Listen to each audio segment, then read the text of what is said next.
iyang lolo Katoliko Romano, ang iyang lola Iglesia ni Cristo, ang iyang mama Saksi ni Jehovah, Protestante sab ang iyang papa. Kung manimba na lain-laig simbahan, ang pamilya nilang unique gayod sa tanan.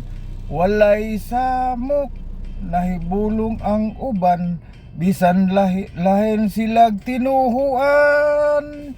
Inig pa mauli unya magkapundok na, kining ilang unique nga pamilya. Sadya gyud sila usay magdebate pa, mag-inablihay sa ilang Biblia. Ilang panaglalis usaray katuyuan, panaghigugmaay og kalinaw sa tanan. Walay intriga og walay away, kanunay nga managsinabtanay. Sana all.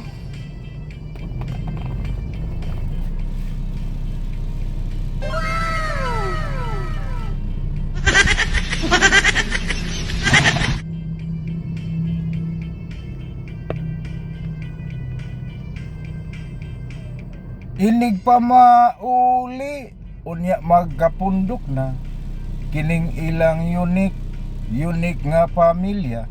Sadya gyud sila usay magdebate pa, mag-inablihay sa ilang Biblia. Ilang panaglalis usaray katuyuan, panaghigugmaay og kalinaw sa tanan. Walay intriga ug walay away-away, kanunay nga magsinabtanay. Peace gyud sila kanunay.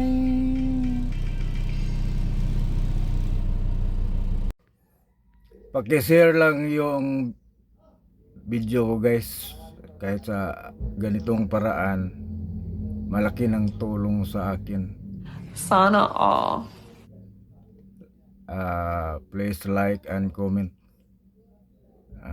and then thank you for watching. Bye bye.